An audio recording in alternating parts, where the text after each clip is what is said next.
Mám už za sebou 2 měsíce přípravy na strongmanské závody a už mi zbývá jenom měsíc do soutěže. V tomhle videu se podíváme na celou tu přípravu, co jsem za ty 2 měsíce zatím dělal, co jsem měl v tréninku, moje nějaké poznatky, co mi jde, co mi nejde, čeho se bojím, anebo naopak v čem si věřím. A na začátek se chci trošku omluvit, že vypadly pravidelně videa, přidával jsem pouze nějaké shorty a reelska na Instagram. Chci se teďka pustit spíš do těch videí, bohužel skrz klienty, skrz to, že jsem měl až možná zbytečně velké ambice na začátek s těmi videi a vymýšlel jsem až moc zbytečně nějaké jako složitosti, co se týče jako animace, úpravy toho videa a nakonec místo toho, abych to teda nějak sestříhal a vydal, tak mi to jenom leží v počítači a čeká to na dokončení. Ale určitě to bude. Nicméně ještě než se pustíme do kecání o strongmanské přípravě, tak mám tady jednu novinku. Začal jsem nově spolupracovat s firmou na suplementy herbalus.cz. Na jejich e-shopech najdete poměrně netradiční věci. Krom samozřejmě CBD olejů, nějaké zdravých potravin jako mražené ovoce nebo třeba grilovaného kokosu, tak tam mají i samozřejmě vitamíny a jiné komba. Oproti jako standardním e-shopům tam moc nenajdete jenom čistou tu látku. Všechno tam mají v nějaké kombinaci, která dává smysl, která má dostatečné množství vlastně těch látek a je to vždycky pro nějaký účel. Mají tam vlastně magnézium přímo na spánek, kde máte 3 formy vlastně magnézia s dalšími látkami na odklidnění. Tím pádem nemusíte mít 20 tobolek různých prášků doma, ale koupíte takhle jenom jeden suplement a máte vyřešeno. S mým kódem Vojta10 můžete ještě navíc ušetřit 10% svého nákupu a samozřejmě mě tím podpoříte. Jak už jsem teda říkal, začínal jsem od února s přípravou na strongmany. Závody mám na konci května, takže zhruba 3 měsíce na to se připravit. Silově samozřejmě se člověk v tomhle úplně moc za tak krátkou dobu neposune, nicméně pro mě bylo stěžení se naučit techniku vlastně těch cviků a disciplín. A to byl první kámen úrazu. První věc, co bych chtěl možná vyčíst, možná strongmanskému sportu je, že je prostě těžký. Jakože já vím, že to je úplně na hlavu postavené, ale je těžký a ne v tom, že jsou jako těžké ty cviky nebo ta technika, ale spíš skrz to vybavení. Že když jsem se chtěl něco naučit, tak jsem začínal už rovnou jako na váhách, které byly zbytečně těžké a musel jsem teda horko těžko vlastně hledat tu správnou techniku, abych to vůbec jako zvládl zvednout a vůbec provést nějaké to opakování. Jo, blbý vlastně loglift, pokud jako nemáte štěstí, tak třeba v mojem gymu prostě, řekněme pánský loglift začíná na 50 kilech, což jako pro většinu lidí vlastně 50 kilo dostat nad hlavu, ještě když si to nemá jak zkusit vlastně na menší váze, může být dost těžké. Takže vlastně ten strongman je strašně uzavřený pro nové lidi a fakt jsem za ty 2 měsíce narazil hned na několik případů, kdy jsem měl problém v rámci jako toho tréninku, že buď ta daná váha byla moc lehká, ale ten další ekvip byl zase moc těžký, takže tam mi chyběl ten mezikrok.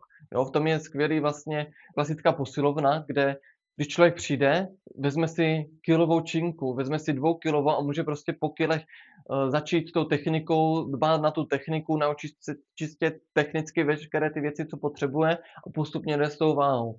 Když jsem chtěl prostě zvednout pytel, trénoval jsem zvedání pytle na rameno, tak jeden pytel měl 45 kg, druhý měl teda napsané, že je 60 kg. Po asi měsíci jsem teda zjistil od borce z gymu, že nemá 60 kg, ale něco mezi 70 a 75, takže tam byl vlastně skok jako o 30 kg a až byl tam ten problém, že 45 kg bylo moc jednoduchých pro mě, že tam jsem prostě neměl jak nacvičit tu techniku a těch 70, 75 už jsem zase nevěděl, jak to vlastně mám jako vzít do těch ruk, abych to na to rameno dostal. A nic mezi prostě jako nebylo. Tady ten problém nebyl jenom u těch pytlech, byly to i atlasy, je to přesně ten loglift. A myslím si, že ještě spousta dalších jiných disciplín, kde přesně na tady to jako vlastně doplatím, že člověk nemá prostor se naučit tu techniku s rozumnou váhou, ale rovnou musí jít na to těžké. Tak to je jenom moje emoce za ty 2 měsíce, co jsem jako nastřádal, tak jsem to tady trošku vypustil, ale nevadí, jedeme dál. Můj split, co se týče vlastně toho tréninku, tak mám 4krát týdně trénink. První začínám ten strongmanský, mám to řekněme takové jakoby full body, začínám, nebo mám tam klasický vlastně deadlift, pak právě tlaku nad hlavu, měl jsem tam loglift, teďka tam mám Excel kvůli závodům, nějaké zvedání, zkoušel jsem si atlasy, zkoušel jsem si právě ty pytle, potom nějaké nošení. Zkoušel jsem vlastně farmer's walk, yoke jsem zkoušel a teďka tam mám ohradu. Co se týče těch disciplín, tak veškeré disciplíny, které jsou právě o přenášení, o jenom jako zvednutí ze země, právě jako ten farmer's walk a tady ty věci, tak s tím nemám vůbec absolutně problém. Tam přesně vidím, jak dobře mám rozvinutou tu sílu toho spodku těla, umím s ním pracovat. Právě z těch předchozích let, kdy jsem trénoval hlavně jako deadlift, popřípadě dřep, tu sílu nohou tam mám strašně jako velkou. Co už bylo horší, vlastně byly spíš ty tlakové věci pro mě. To vlastně mám i přizpůsobený ten zbylý trénink, kdy zbylé 3 tréninky, tak mám 2x vršek, 1 spodek. Právě z toho důvodu, abych si co nejvíce rozvinul sílu toho vršku, aby se hlava na to vůbec připravila a naučila se manipulovat s tou váhou nad hlavou a abych se tam technicky mohl rozvíjet. V rámci těch 2 tréninků na vršek, tak tam mám hlavně jako power jerky a potom nějaké silové nebo na hypertrofii cviky na celý vršek. U toho spodku, tak tam je zase nějaký, už to jsou jenom spíš jako doplňkové věci, ať se i rozvíjí ten spodek skrz dřep, skrz nějaké tahy, ale jsou to takové specifičtější varianty, málo kdy tam jsou nějaké úplně jako klasické, tak abych vlastně pošetřil tu sílu, hlavně i na ten vršek. Nicméně jde vlastně vidět, že tam ten potenciál jako je, to je vlastně pro mě jedno z toho nejhlavnějšího, co jsem za ty 2 měsíce zjistil. Já jsem celou dobu žil vlastně v tom, že prostě v tlakách nejsem dobrý. Že mám dlouhé ruce, že nikdy nebudu silný v tlakových věcech, jo, ať už to jsou prostě na hlavu, ať to jsou benče. Prostě jsem žil jako v tom, že na ty tlaky jako nejsem a tím to prostě jako končí. Nicméně asi to bylo spíš v tom, že jsem za prvé žil v tady té iluzi a prostě jsem si sugeroval, že na tlaky nikdy nebudu dobrý a i to, že jsem se tomu prostě jako ty roky nevěnoval. Měl jsem většinou jenom 1 trénink týdně na ten vršek a v kontextu nějakého rozvoje síly nebo rozvoje prostě i těch svalů, tak je to spíš taková jako udržovací řekněme fáze nebo udržovací jako split a jenom jako s minimálním potenciálem vlastně tam nějak jako vyrůst, jo. Protože já třeba technicky mám bench jako perfektní, tam jako jedu na 100%, ale chybí mi tam ta síla. Kdybych se tomu asi věnoval víc a měl už třeba 2 tréninky týdně čistě jako na ten bench a na ten rozvoj jako síly toho vršku, tak bych se asi dostal jako na mnohem hezčí čísla. Krásně to jde přesně vidět u těch věcí nad tu hlavu. Samozřejmě já mám teda primárně vlastně power jerk. Z mého power jerku vlastně dělám spíš takový push press, ale v mém kontextu jako strongmana to je jako jedno. Já potřebuji na těch závodech dostat tu váhu nad hlavu, ale je úplně jedno, jak to nad tu hlavu dostanu. Proč můj power jerk vypadá jako push press? Je to trošku práce mojí hlavy, že mám prostě strach z té váhy. A jediné, co zatím jako jsem schopný udělat, je dostatečně vyvinout sílu z těch noh, což můžete když tak vidět na tady tom videu, tak jde vidět, že já jsem schopný vyvinout obrovskou sílu z těch noh, jo. Mám prostě 200 na dřep, takže tam ta síla je, ten potenciál tam je a to umím dobře vyvinout. Což ale už neumím, je z tady té horní pozice, kdy jsem vlastně na špičkách, skočit pod tu osu. Jo, protože já si to vlastně těma nohama jsem schopný dostat až nad hlavu, skoro do protažených rukou a jediné, co já dělám, že se jenom mírně pokrčím v nohách a případně to dotlačím už rukama, když mi to jako nevyjde. Což je vlastně chyba s ohledem, že to má být power jerk a tedy má to vypadat zhruba nějak takto, kdy to člověk vyhodí a okamžitě skáče vlastně pod to do natažených ruk. To já nejsem prostě schopen aktuálně jako udělat, jo. Budu to potřebovat asi měsíce trénovat vůbec, aby moje hlava pochopila, že to jako zvládne, protože pro mě představa, že vyhodím 100 kg nad hlavu a mám pod to skočit do nějaké jako pozice, ve které si nejsem absolutně jistý, tak mám strach, že si mi to vykloubí rameno, že si na tom zlomím loket, že mi to spadne na hlavu a veškeré tady ty bariéry mě pak brzdí v tom, abych vlastně pod to skočil, jo. Tady vlastně tréninkově jsem zvládl zatím nějakých 90 kg, 92,5 jsem dostal nad hlavu a tam jde jako vidět, že ten potenciál tam je. Kdybych se naučil skákat pod to, tak instantně prostě jsem schopný na to teoreticky 120 minimálně vlastně dostat na tu hlavu. Bohužel teďka to je pro mě jako no go, nedám to, jo, absolutně. Co ale je potřeba říct, je jak moc si ta hlava zvykla vůbec na tady tu váhu. Kdybych 2 měsíce zpátky měl si sám sobě říct, že zvládnu dostat 90 nad hlavu, tak bych si nevěřil. Reálně bych prostě říkal, že to je bullshit, že na to prostě jako nemám a že to nezvládnu. Teďka vlastně s přehledem, v pohodě, ano, někdy tam je nějaká technická chyba, ale nebojím se vlastně to vyrazit nad tu hlavu. 80 kg prostě už je pro mě, řekněme, taková formalitka, kdy nad tím nemusím uvažovat. Samozřejmě zase někdy to nevyjde, někdy prostě špatně to nadhodím, nebo prostě je blbý den, jak to nesedne ta daná série, ale už to není jako váha, na kterou musím až tak jako přemýšlet. Prostě to vezmu, jdu do toho a dám to nad hlavu. Tady šlo totiž krásně vidět, jak se na to adaptovala moje centrální nervová soustava. Protože když jsem například měl ještě v logliftu, jsem zkoušel nějakých 65-70 kg na hlavu, tak jsem do toho zkoušel i přemístění vždycky o nějakých 15% vlastně víc. A když jsem přemísťoval těch 80 kg, tak jsem měl pocit, že mě to absolutně drtí, jo, v tady té pozice, kdy jsem to měl jenom na těch ramenou, nedával jsem to na hlavu, jenom jsem to prostě přemístil. Moje hlava si v ten moment prostě říkala, v životě to nejsem schopný dát nad hlavu.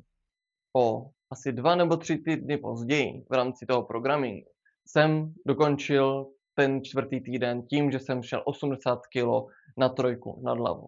Dobře, mezi druhým a třetím opakováním byla mírná pauza, ale byly to prostě 3 opakování. Pro mě to, že jsem to dostal na tu hlavu skrz ten push press, to byl mega úspěch. Jakože fakt jsem si říkal předtím, že to nemám šanci prostě dostat nikdy na tu hlavu, ale skrz ty 2 měsíce té práce, kdy vlastně 3krát týdně pracuji s tou váhou nad hlavou, se to naučilo, ta nervovka se přizpůsobila prostě té váze, zjistil jsem, že to prostě není až tak jako nereálné a teď jsem schopný prostě 80-90 kg dostat na tu hlavu celkem s přehledem. To je jen taková poznámka pro vás, že někdy může prostě to chtít čas, aby si to tělo na to zvyklo. Že sice na něco máte predispozice, že když zvládnu 150 bench, tak bych měl zvládnout nad hlavu plácnout 90 kg, ale pokud to je něco nového, co se učíte, co jste doteďka nedělali a nejste prostě nějaký jako multitalent, tak se dost může stát, že přesně to jako nezvládnete v korelaci prostě k té váze, co jste schopni jako normálně zvednout, na co jste zvyklí. Ale taky ten bench jste třeba dělali posledních 5 let a máte prostě vychytanou tu techniku. Když budete na tlaky nad hlavu, nějaký push press a podobně, je to zase úplně něco jiného. Ta hlava si potřebuje na to zvyknout, potřebuje si zvyknout na ten pohyb a i na tu váhu. Někdy to chce prostě čas jenom, aby si zvykla ta hlava. Ta nervová soustava právě bude vám stačit měsíc, 2 měsíce a ty váhy prostě tréninkově půjdou brutálně nahoru. Což znamená, že když začínám s něčím novým, nechcete to nikdy přepalovat, nechcete nikdy jít prostě na 100%, ale postupně, pomaličku, tak jako vždycky prostě si na to zvykat si na to technicky, přidat ty série, které jsou těžké, kde trošku trénuju tu nervovou soustavu a někdy zase trošku lehčí, kde víc piruju a více se soustředím na tu techniku. Jo, tady ten princip vlastně vy můžete využít úplně do všeho, do za prvé jakéhokoliv skillu, tak i právě do toho cvičení na jakýkoliv cvik, který se potřebujete naučit. Prostě je to proces a pokud přeskočíte 2-3 kroky, tak vás to ve výsledku může stát ten progres do budoucna a budete se stejně muset vrátit k tomu, abyste se pořádně naučili tu techniku. Což je dost pravděpodobné i u mě, protože přesně ten power jerk mám spíš jako push press a budu se muset prostě třeba za rok, jo, nebo po podzimu vrátit na menší váhy na to, abych se naučil s tou váhou lépe manipulovat, abych se výhledově zase mohl zlepšit. Teď bohužel kvůli tomu, že chci jít na závody už v květnu a už letos prostě chci jako závodit, tak na to ten čas jako není, proto trošku jako jdeme i skrz tady to. Blížící se závody. V květnu jsou vlastně 2 závody, o kterých vím, na které bych mohl jít. První jsou vlastně v Mostu na začátku května, kdy jsem se nakonec rozhodl vlastně vynechat ze 2 důvodů. Za prvé to přímo nespadá vlastně pod federaci Strongmana, což znamená, že do nějaké jako tabulky, která se dělá skrz jako ty závody a sčítají se tam vlastně ty výsledky, tak se tam nepočítá. A za druhé, krom toho, že to je v Mostu a zase bych tam měl 5,5 hodiny, může mi někdo vysvětlit, proč je všechno tak daleko? Jak powerlifterské, tak prostě strongmanské závody jsou jenom v Čechách a tady u Ostravy prostě není skoro nic. Jo, dobře, máme tu Defendery, ale to chci jít až příští rok. No, ale to jsme se upustili. Další vlastně důvod, proč jako vynechávám ten Most, je, že ty váhy by byly pro mě až moc lehké. Že krom toho, jako že bych si prošel procesu té soutěže, tak bych si z toho asi vlastně jako nic moc neodnes, protože tam vím, že tam byl vlastně 150 jako deadlift na co nejvíce opaček jako do minuty, myslím, že 75 kilo nad hlavu a takové jako dost friendly jako váhy, což je super, protože se přesně ti začátečníci na to můžou jako dostat a jít do tohohle. Ale pro mě by to vlastně bylo zbytečné a tím, že to je 14 dnů před těma dalšíma závodama, na které já cíním, tak by mi to zbytečně bralo v rámci přípravy a v rámci regenerace. Proto ty závody v Mostu vlastně vynechávám a soustředím se na farmu Háje, která v Domažlicích, taky 5 hodin cesty, taky jsem z toho nadšený. Každopádně tam vlastně už teďka konečně dali i jaké jsou disciplíny, takže hnedka do začátku vlastně spousta disciplín, kterou jsem ty předchozí 2 měsíce vlastně nedělal, takže jsem z toho velice jako nadšený, ale oni jako principiálně jsou stejné. Je tam vlastně track pull, což znamená, že budu vlastně tahat kamion, je tam protilano, to se budu teďka učit jako na saních, teoreticky vím, co s tím mám dělat, ale vlastně nevím vůbec, co toho čekat potom jako s tím kamionem, takže to bude velice zajímavé. Pak je tam car deadlift, tedy zvedání vlastně auta s neutrálním úchopem. To by mohlo být super, jsem rád, že si to jako vyzkouším, bojím se, jaká ta váha vlastně v rámci toho jako bude a zase nemám to jak moc natrénovat, takže zatím trénuju klasický deadlift a budu se jako modlit, abych to teda zvedl. To jsou ale 2 disciplíny, u kterých si prostě nejsem jistý. Zbylé 3, tak to už by měla být trošku lepší písnička. Má tam být právě Excel s 90 kg, Excel jsem teďka poprvé vůbec zkoušel, dal jsem tam nějakých jako 80 kg, jenom jako lehké RP, právě ať si to ošahám. Myslím si, že ten tlak nad hlavou bude v pohodě. Přijde mi, že jak je vlastně ta osa tlustá, tak se mi lépe tlačí na tu hlavu než klasická osa a mám tam ten stejný styl power jerku, lomeno push pressu, jako u té klasické osy, takže tam si myslím, že těch 90 kg prostě bych měl zvládnout, řekněme 3 až 5 opakování. Větší průser bude asi to přemístění, které se budu muset naučit. Mám nevýhodu zaprvé toho, že nemám pupek, jo, protože většina strongmanů si to dává tu osu až tady nahoru, tam si to přechytává, protože klasickou Excel vlastně nejste schopni držet nad matem, ale musíte vlastně střídavě to zvednout. A já to budu muset vlastně udělat za letu, přechytnout si to na pásek a z pásku hnedka jít jakoby do té pozice jako na ramena. Z toho důvodu, že někdy je zakázáno úplný dotek vlastně pásku, anebo je povolena třeba jenom jako lehký dotek, jakože jenom na vteřinku, ale nesmí to tam člověk jako si podržet 2-3 vteřiny, že by si to jako přechytil, jo. Musí to být prostě dynamické, rychlejší a to budu muset natrénovat. Ale zvládl jsem to i s těmi 80 kg vlastně na první jako dobrou, takže ten potenciál na těch 90 kg tam je, to by neměl být tím pádem problém. Další 2 disciplíny je vlastně nošení pytle 100 kilového na co největší vzdálenost. To už jsem vlastně zkoušel teďka tréninkově. Měl jsem to i právě s tou ohradou, což je další disciplína, kdy jsem měl nejdříve ohradu 20 metrů, potom ten pytel 20 metrů a nebyl to problém, jo, takže myslím si, že s tím pytlem těch 40 metrů jsem s tím schopný jako ujít, jo, uvidíme samozřejmě, ale myslím si, že by to neměl být problém, jo. A poslední disciplína je právě ohrada. Tam už jsem zkoušel teďka tréninkově 200 kg, držel to moc hezky jako v těch rukách, vůbec mi to nepadalo, takže samozřejmě bude záležet, jaká ohrada bude na těch závodech.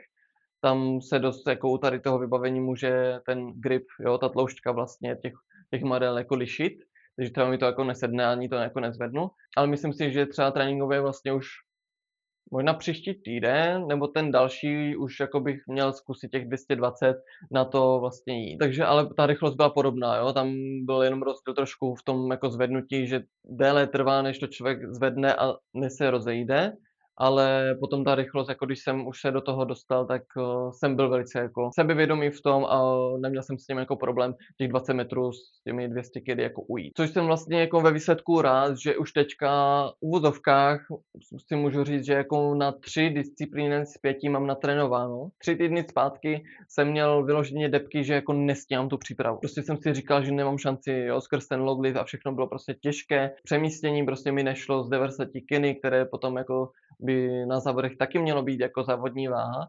A říkal jsem si, že nemám možnost jako to stihnout do toho května to natrénovat. Uběhly vlastně 3 nebo 4 týdny a jsme tu teda dneska mnohem sebevědoměji, teďka jdu do té přípravy, jde to krásně jako nahoru. Mega se jako těším na ty závody. Samozřejmě může se tam vyvrbit cokoliv, může prostě ta kombinace těch cviků, když budu jako do všeho na 100%, že mě to vyšťaví a potom nebudu schopný jako třeba dojet ty některé jako disciplíny, které samostatně jsem schopný udělat, ale to už je prostě krása toho strongmanského sportu.